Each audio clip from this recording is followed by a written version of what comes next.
మీరు సంపాదించిన మనీని హ్యాపీ మనీగా మార్చుకోవాలనుకుంటే విజువలైజేషన్ 2.0కి జాయిన్ అవ్వండి. Hello Ram sir. Hi Naraju. Visualisation 2.0 happy money. Previous వీడియోలో మీరు మాట్లాడినటువంటి ఒక మాట నాకు చాలా బాగా నచ్చిందన్న. ఎవ్రీవన్ ఈజ్ యూనిక్ కరెక్ట్ అని మిమ్మల్ని మీరు తెలుసుకోవాలి అనుకుంటే జస్ట్ మీ థంబ్ డిజైన్ ఏదైతే ఉందో అది తెలుసుకుంటే అర్థమైపోతుంది. ఏ ఒక్కరిది ఒకేలా ఉండదు. అలాగే మీరు కూడా వేరే వాళ్ళతో కంపేర్ చేసుకొని జీవించాల్సినటువంటి అవసరం లేదు. మీకు మీరు యూనిక్. సో బెస్ట్ వీడియోని ఇచ్చారు మీరు. అదే ఈ వీడియోలో నేను మారాల్సినటువంటి అవసరం వచ్చింది అనే ఆలోచన వచ్చింది నాకు. కానీ అవకాశాలని ఏ విధంగా గుర్తించి ముందుకెళ్లాల్సినటువంటి అవసరం బాధ్యత ఉంది. దాన్ని ఎలా పసికట్టాలి? నేను అవసరం వచ్చింది, నేను మారాలి, కానీ నేను ముందుకెళ్ళాలంటే కొన్ని అవకాశాలు కావాలి నాకు. దాన్ని ఎలా ఐడెంటిఫై చేయాలి? నారాజు, ఈ కాలము పరిస్థితులు అన్నీ ఏదో ఒక రోజు మనిషికి ఒక జర్క్ ఇచ్చి టైం ఫర్ చేంజ్ అని చెప్తాయి. అది నువ్వు చేంజ్ కాకపోతే అల వచ్చి కొట్టుకుపోతుంది అంతే. అదే ఏంటంటే కాలం అనే అల వచ్చి నువ్వు కాలం కలిసిపోతావు అంతే. నామరూపం లేకుండా అయిపోతావు. నామరూపం లేకుండా పోతావు. ఎప్పుడైతే నువ్వు ఇంకా అలా ముయ్యక ముందే టైం ఫర్ చేంజ్ అనే టక్కని అలర్ట్ అయ్యావో, నిజమే నేను మారాలి, ఏదో మారాలి, నా బిజినెస్ ఇంప్రూవ్ అవ్వాలంటే మారాలి, నా కెరీర్ చేంజ్ అవ్వాలంటే మారాలి, నా పాస్ట్ నుంచి బయటపడాలంటే నేను మారాలి, నా నష్టాలు కష్టాలు అప్పులు ఏమన్నా ఉంటే వీటన్నిటి నుంచి బయటపడాలి. టైం ఫర్ చేంజ్ అని నాకు తెలుస్తోంది, కానీ మరి చేంజ్ ఎలా అవ్వాలి? ఎందుకు కాలేకపోతున్నా? నేనేమో రెడీగా ఉన్నా, నేనేమో యాక్సెప్ట్ చేశాను, నేనేమో గుర్తించాను, మరి ఎందుకు కాలేకపోతున్నా అంటే వాటిల్లో ఉన్న ప్రధానమైన reason Naraju, people fail to identify the opportunities. అది ఎలా సార్? అది కరెక్ట్. దరిద్రంలో ఉన్నప్పుడు దాన్ని ఎట్లా గుర్తిస్తాం మనం? కష్టాల్లో ఉన్నప్పుడు, చేంజ్ కావాలన్న కోరిక కలిగినప్పుడు, ఆపర్చునిటీస్ ఉంటే బాగుంటుంది అనిపించినప్పుడు ఆపర్చునిటీస్ కనపడడం లేదు, చుట్టూ ఉంటాయి అయినా మనకు కనపడవు. ఎలా ఆపర్చునిటీస్ని ఎలా చూడాలి? అసలు ఆపర్చునిటీస్ కనపడకపోవడానికి ఒక ప్రధానమైన కారణం ఉంది నారాజు. ఈ ఒక్క ప్రధానమైన కారణాన్ని కనుక హ్యాండిల్ చేస్తే ఆపర్చునిటీస్ కనిపించడం మొదలు పెడతాయి. అదేంటి, ఇక్కడే ఉన్నాను, రోజు చూస్తున్నాను, నాకు తెలియట్లేదే అని మీరే ఆశ్చర్యపోయి ఆపర్చునిటీని గ్రాప్ చేసే పరిస్థితి వస్తుంది. అందులో ముఖ్యంగా చాలామంది ఆపర్చునిటీ అన్నది ఫ్యూచర్, నీకు కనపడకపోవడానికి కారణం నీ దృష్టి ఉండేది బ్యాక్, వెనకాల. ఫర్ ఎగ్జాంపుల్, ఒక బోర్డు ఇట్లా నీకు కనిపిస్తే హోప్ ఏమో భవిష్యత్తులో ఉంది, నువ్వు ఎంతసేపు గతాన్ని గురించి ఏడుస్తా రిగ్రెట్స్లో ఉంటావు. రిగ్రెట్స్ ఈ దారిలో ఉంది, హోప్ ఏమో ఇటువైపు ఉంది. నువ్వు ఇటువైపు ప్రయాణం చేయాలి, కానీ వెనక్కి ప్రయాణం చేస్తే ఎట్లా? వెనక్కి ఎలా ప్రయాణం చేస్తుంటావంటే, ఎందుకు అట్లా జరిగిందా, ఆ నిర్ణయం ఎందుకు తీసుకున్నానా, అనవసరంగా పొరపాటు చేశాను, ఈ కోర్స్ తీసుకోకపోయినా బాగుండేది, ఇక్కడ ఇన్వెస్ట్ చేయకున్నా బాగుండేది, వాళ్ళు వీడిని నమ్మకపోయినా బాగుండేది. ఇవన్నీ న్యాయమే, నిజంగానే జరిగాయి. కానీ నువ్వు ఎప్పుడెప్పుడైతే అట్లా ఆలోచిస్తున్నావో భవిష్యత్తులో అవకాశాలని నువ్వే మూసేస్తున్నావు. చాలామంది చేసే పొరపాటు ఏంటంటే దే హేట్ దేర్ పాస్ట్. నాకొద్దు పాస్ట్, నిజమే, గతం వద్దు, నువ్వు హేట్ చేస్తావే. హేట్ చేయకుండా పాస్ట్ నుంచి ఎలా బయటపడి ఫ్యూచర్లో ఉన్న అవకాశాలని చూస్తావు. Past is the history, future is the mystery, present is the presentation gift. ఈ ప్రజెంట్లోనూ ఉంటే పాస్ట్ నుంచి, హిస్టరీ నుంచి నేను ఏం నేర్చుకొని మిస్టరీని నేను ఛేదించవచ్చు అని ఆలోచించాలి. అలా ఆలోచించడానికి ఒక చిన్న కథ. ఒక అమ్మాయి లైఫ్లో ఫెయిల్ అయిపోయి, ఒక బ్రేకప్ అయిపోయి, కెరీర్ చేంజ్ చేయాలి, ఏం చేయాలో అర్థం కాక ఫుల్ యాంగ్జైటీలో ఉండి, చాలామంది ఇదే పరిస్థితిలో ఉండి ఉంటారు నారాజు. నా బిజినెస్ మార్చాలా, లేదా బిజినెస్లో లాభాలు ఎట్లా సంపాదించాలనుకుంటున్నాను, నేను కెరీర్ మార్చాలా, ఏజ్ ఇప్పుడే లేట్ అయిపోయింది, ఏం చేయాలి? ఒక అమ్మాయి ఇట్లాగే బాధపడుతూ ఈ యాంగ్జైటీ నుంచి తట్టుకోలేక వాళ్ళ అమ్మమ్మ వాళ్ళ ఇంటికి వెళ్ళింది. అమ్మమ్మ వాళ్ళ ఇంటికి వెళ్ళి ఆ స్ట్రెస్ని తగ్గించుకుందాం, ఏం చేయాలో ఆలోచిద్దామని, అవకాశాలు అయితే కనిపించట్లేదు, రిలాక్స్ అవుదామని వెళ్ళింది. వెళ్ళినప్పటి నుంచి ఆ అమ్మాయి ఇలా దిగులుగా కనిపిస్తూ కన్నా వాళ్ళ అమ్మమ్మ గమనించింది, ఈ పిల్ల నాతో గడపడానికి వచ్చిందే, ఎప్పుడు ఇలా ఉందని వాళ్ళ అమ్మమ్మ కూడా బాధపడడం మొదలుపెట్టింది. సరే, ఒక రోజు ఏం చేసిందంటే, మంచి ఆపర్చునిటీ అని అమ్మాయిని, నీకు ఒకటి చూపించాలని అనుకుంటున్నాను, కింద గ్యారేజ్ ఏరియాలోకి వెళ్దామని. సరే అని ఆ పాప కూడా వచ్చింది. అమ్మాయి వచ్చి వాళ్ళ అమ్మమ్మతో పాటు లోపలికి వెళ్ళింది. వెళ్తే ఒక పాత అల్మరా చూపించింది. ఈ అల్మారా గుర్తుందా అంటే గుర్తుంది, నేను చిన్నప్పుడు ఆడుకునేదాన్ని కదా అని అల్మారా ఓపెన్ చేసి అన్ని బొమ్మలు అన్నీ ఉన్నాయి.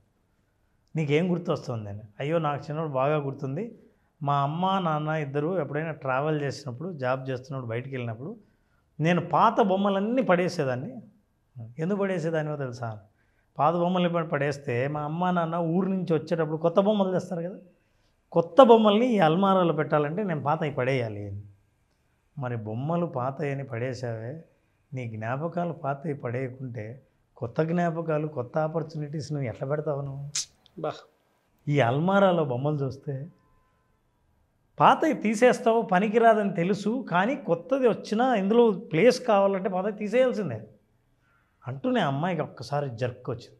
నిజమే కదా, నేను ఎంతసేపు అది అలా జరిగిందేంటి, ఇది ఇలా జరిగిందేంటి, ఇది జరగకుండా ఉంటే బాగుండేది అని ఆలోచిస్తున్నానే తప్ప, నేను అలా కాదు, ఇవన్నీ మర్చిపోదాం, అయిపోయింది, నేను ఫ్యూచర్ రేపు గురించి ఆలోచించాలి, ఆపర్చునిటీస్ ఏంటో చూడాలి. ఆపర్చునిటీస్ని గుడ్డిగా కళ్ళకు గంతలు కట్టేది ఏంటంటే గతం గురించి వగచడం, గతాన్ని గురించి ఆలోచిస్తూ బాధపడే ప్రతి ఒక్కరికి కళ్ళకు గంతలు కట్టినట్టు లెక్క. కళ్ళకు గంతలు కట్టుకొని నువ్వు భవిష్యత్తు చూడాలని అనుకుంటే ఇంపాసిబుల్, ఏ దృశ్యము కనపడదు. కాబట్టి నేర్చుకోవాల్సింది ఆ అమ్మాయి చెప్పే మూడు విషయాలు చెప్పింది. నేను సక్సెస్ అవ్వడానికి ఈ 3 విషయాలు నేను నేర్చుకోవాలని. బహుశా ఈ నేర్చుకునే విషయాలు కూడా మన ప్రేక్షకులు బాగా పనికొస్తాయని నేను అనుకుంటా. Number 1 is that let go the past. గతం పోనివ్వండి, దాన్ని ఏం మీరు ద్వేషించక్కర్లే, కానీ గతం నుంచి బయటపడండి. ఎప్పుడైతే ద్వేషిస్తున్నావో ఆ గతం నేను లాగుతూ ఉంటుంది. నెగిటివ్ ఎమోషన్ ఎప్పుడుందో you attract only negative memories. Negative మెమరీస్కు ఫుల్ స్పేస్ ఉంటే మైండ్లో నీకు కొత్త మెమరీస్కి, కొత్త ఆపర్చునిటీస్కి, కొత్త పీపుల్కి, కొత్త రిలేషన్షిప్కి ఎక్కడుంది opportunity? Second, be grateful to the past. అసలు నీదేదో ఒక పాత్ర ఉండింది, నువ్వు ఈ స్థాయిలో ఇక్కడి దాకా రావడానికి నీ పాస్టే ఉపయోగపడింది. నువ్వు వ్యతిరేకించకు, ద్వేషించకు, అసహించుకోకు. గతంలో మనుషులు కానీ, గతంలో జ్ఞాపకాలు కానీ, గతంలో అనుభవాలు కానీ, ఈ అనుభవాలన్నీ నిన్ను ఇక్కడ దాకా తీసుకురావడానికి ఉపయోగపడ్డాయి. చాలు, వాటి పాత్ర అయిపోయింది, అవి చెడిపోయాయి, వాడేసుకున్నారు, పడేసండి, ఖాళీగా పెట్టండి అల్మారా, ఇప్పుడు కొత్తవి వస్తాయి. This is what is the life. And finally what you need to understand, something you will sacrifice to get better. నువ్వు ఏదైనా వదులుకోవాలా అని డిమాండ్ చేస్తుందంటే ఈ సృష్టి, నీ జీవితం, అరే నేను ఇది వదులుకోవాలా అని అనిపిస్తుందంటే దీనికంటే అద్భుతమైనది ఏదో నీ జీవితంలోకి రావాలనే నిన్ను త్యాగం చేయమంటుంది. కాబట్టి నువ్వు త్యాగం చేయడానికి సిద్ధంగా ఉండు, కొత్తది వస్తుంది. గతాన్ని నుంచి బయటపడు, భవిష్యత్తు అవకాశాలు కనిపించడం మొదలు పెడతాయి. ఎప్పుడైతే కనిపించడం మొదలు పెడతాయో అప్పుడు you will be able to visualise.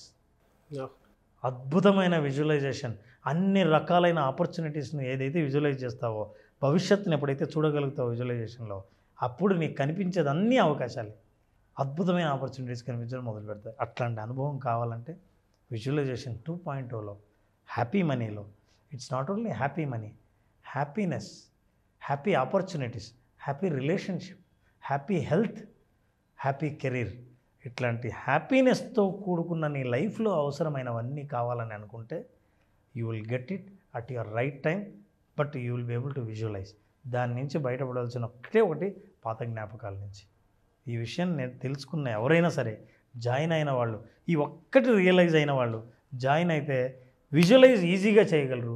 Visualise చేసిన వాళ్ళు, చేసిందే వాళ్ళు అనుభవంలోకి తీసుకురాగలరు. Yes, fantastic content.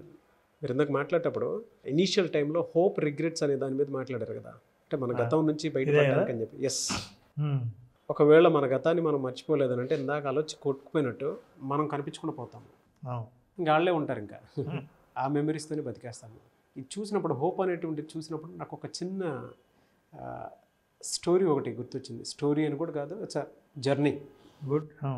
బస్ స్టాండ్లో మనం కిట్టకిట్టలు ఆడుతున్నప్పుడు, బస్ స్టాండ్ని చూసినప్పుడు, మనం ఎక్కాల్సిన బస్సుకి ప్లేసెస్ దొరకట్లేదు అనుకున్నప్పుడు, ఎక్కడానికి ప్రయత్నం చేయాలనుకున్న ఫుట్పాత్ మీద కనీసం నాకు ప్లేస్ దొరికినా చాలనుకొని జర్నీని స్టార్ట్ చేస్తాం.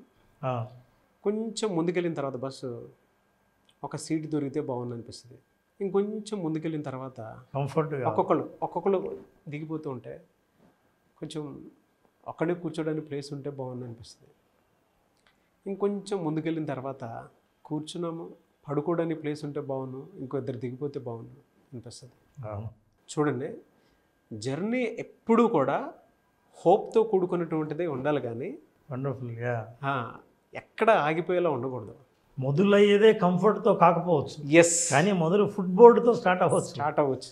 కానీ ఆ హోప్ ఉంది చూసారా, ఆ జర్నీలో పెయిన్తో కూడుకున్నటువంటి హోప్ ఉంది చూసారా, ఎక్కడి వరకు తీసుకెళ్తుంది అని అంటే మనకు ఆ రిలాక్సేషన్ స్టేట్కి తీసుకెళ్తుంది. But it will take time. ఆ జర్నీని మనం ఎంజాయ్ చేయడానికి రెడీగా ఉన్నామా లేదా అనేటువంటి దాన్ని చూస్ చేసుకోవటం అతిపెద్ద ఆపర్చునిటీ. మంచి ఎగ్జాంపుల్ నారాజు చెప్పింది.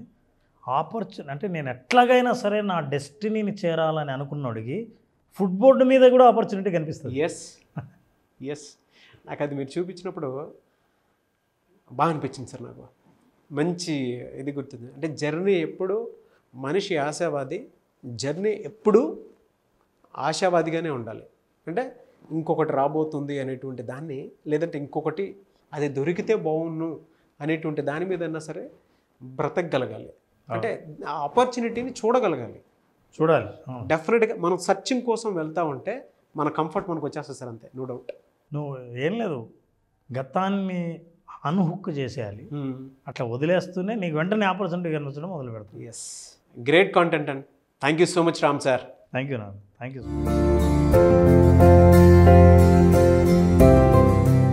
చాలామంది క్లాసెస్ అడుగుతూ ఉన్నారు, ఎప్పుడున్న అవకాశం ఉంటుంది? నారాజు జూలై 12th క్లాస్ స్టార్ట్ చేస్తున్నాం. చాలామంది అడుగుతున్నారు 5 days సెషన్లో. ఈ 5 days సెషన్లో అసలు మనిషి ఏమీ లేని స్థితి నుంచి ఉన్న స్థితి నుంచి ఉన్నత స్థితికి చేరడం కోసం, ఆర్థికంగా ఉన్నత స్థితికి చేరడం కోసం ఉన్న వనరులను ఎలా ఆలోచించాలి, ఎట్లా మనం ఆర్థికంగా ప్రగతి సాధించాలి, ఆర్థిక స్వాతంత్రాన్ని సాధించాలి తెలుసుకోవాలనుకుంటే విజువలైజేషన్ 2.0 హ్యాపీ మనీని, మీ మనీని హ్యాపీగా మార్చి హ్యాపీ మనీని మీ దగ్గరకు చేర్చే మార్గాలు తెలుసుకోవాలనుకుంటే ఈ ప్రోగ్రామ్ అటెండ్ అయిన వాళ్ళకు ఖచ్చితంగా విజువలైజేషన్ 2.0లో ఎక్స్పీరియన్స్ అవుతారు. జూలై 12th నుంచి బ్యాచ్ స్టార్ట్ అవుతుంది. జాయిన్ అవ్వాలి అనుకున్నటువంటి వాళ్ళు స్క్రీన్ మీద కనిపిస్తున్న నెంబర్కి కాల్ ఆర్ మెసేజ్ వాట్సాప్ చేసి వెంటనే ఎన్రోల్ చేసుకోండి. మీ దగ్గర డబ్బు నిలవాలి అని అంటే దానికి ఒక ఎమోషన్ కావాలి. ఆ పర్ఫెక్ట్ ఎమోషన్ ఏంటి, ఎందుకు నా దగ్గర డబ్బులు నిలవట్లేదు, నా బ్రెయిన్ బ్యాంక్ బ్యాలెన్స్ వైపుకి ఎందుకు వెళ్ళట్లేదు అనుకున్నటువంటి వాళ్ళకి సరైన సమాధానం దొరికేటువంటి ఒకే ఒక class visualisation 2.0 happy money. So వెంటనే ఎన్రోల్ చేసుకోండి. Anyways thank you sir, thank you so much Ram garu. Thank you so much. Suman టీవీలో మీ పర్సనల్ అండ్ బిజినెస్ ప్రమోషన్స్ కోసం కింది నెంబర్కి కాంటాక్ట్ చేయండి.